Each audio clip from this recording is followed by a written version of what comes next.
Ikalabindalawa ng Hunyo, taong kasalukuyan. Dali-daling rumisponde ang isang babae kasama ang dalawang bulilit matapos makarating ang isang sumbong mula sa mga residente dito. Bakit kaya nagsumbong? Sundan natin ang kanilang kwento. Ayan na nga, nagmamadali na nga sila. Bibilis ang mga takbo nila, maliliit naman yung mga hakbang. Nandito tayo ngayon sa Gidis Carinderia.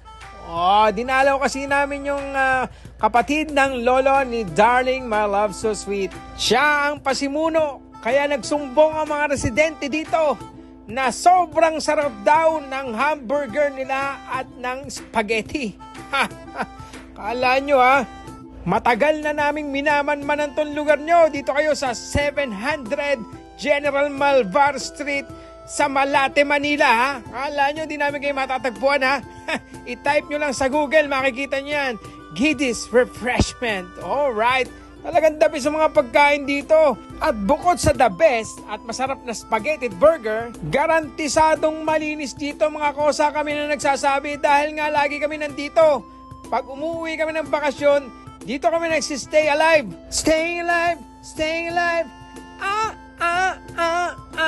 Let's go! Tikman na natin at bumili tayo ng hamburger. Ayan pala yung mga ma-order dito.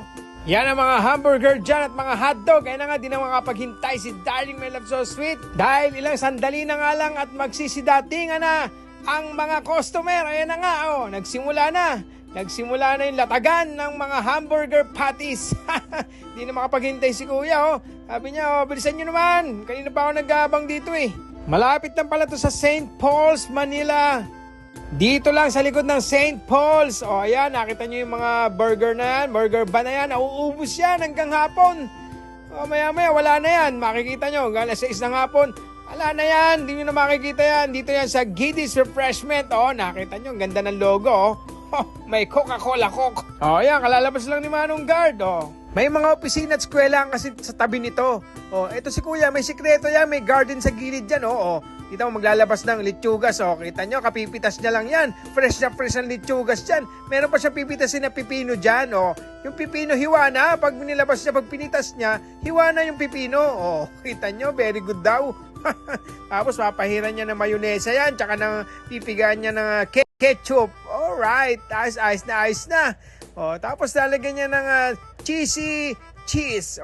Kita nyo, may cheese pa matindi talaga dito sa Gidis Refreshment. Yung burger talaga dito yung pinagkakaguluhan dyan. Tsaka yung kanilang spaghetti. Kaya abangan nyo pag pumunta kayo dito sa Gidis Refreshment, orderin nyo kagad yung hamburger na yan. Tsaka yung kanilang spaghetti, the best talaga. Mas matindi pa yun sa Jollibee. Alright, ito na nga, tikman na natin tong hamburger nila. At tapos meron silang shake. Yan, dyan kasi nagsimula ang kanilang pagninegosyo. Unang-una sa burger at dyan sa shake na yan, sa mango shake na yan, meron pa nga silang melon shake, nilalagyan ng gatas yan ni kuya, sabay shake na.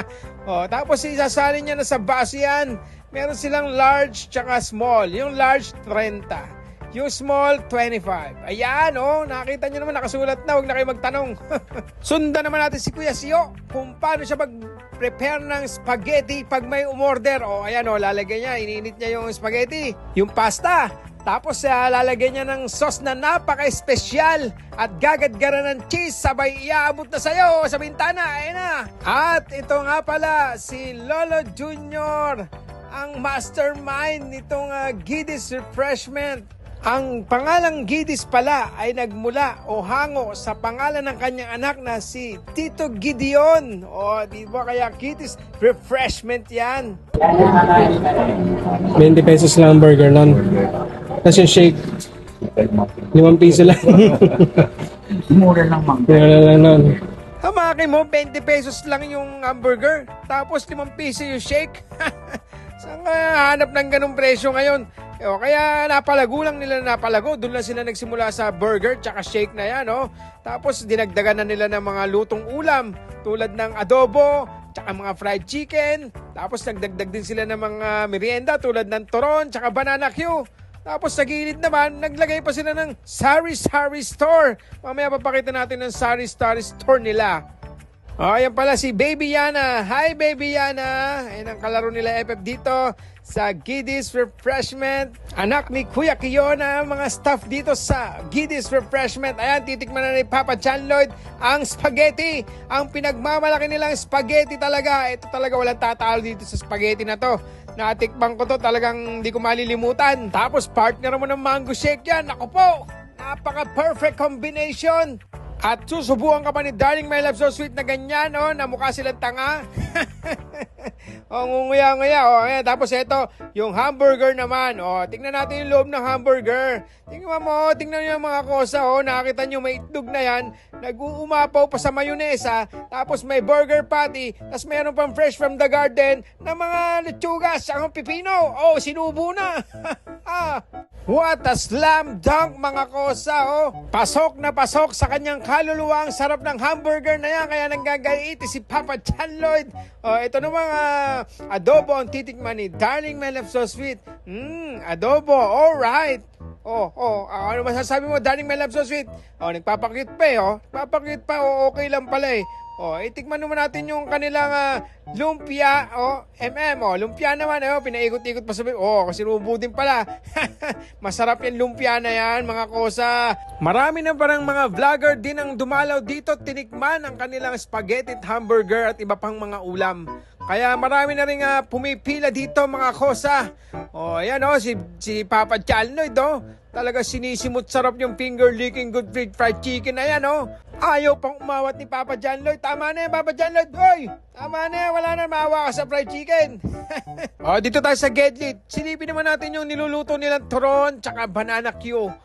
Ayan, dami nilang niluluto, Tapos yan, laki ng kawali nila. Ayan yung turon, may luto ng turon, nakastick pa yung turon. Kaya ang tawag dito, turone Q.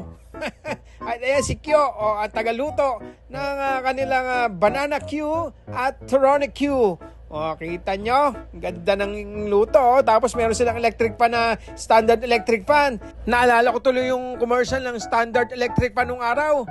Ngayon lolo na si Juan na po'y nagdatingan, pero may sang naiwan standard electric fan. At dahil nga magpapaalam na sila, naging emotional sila sa isa't isa, nagyakapan pa. Tapos nagpaalam na sila sa camera. Bye-bye mga kambal and baby Aya, bye-bye. Yan lang yan sa likod ng St. Paul, ayan, Tapos makikita yung pangalan Giddy's Carinderia. Alright, please follow, like, and share.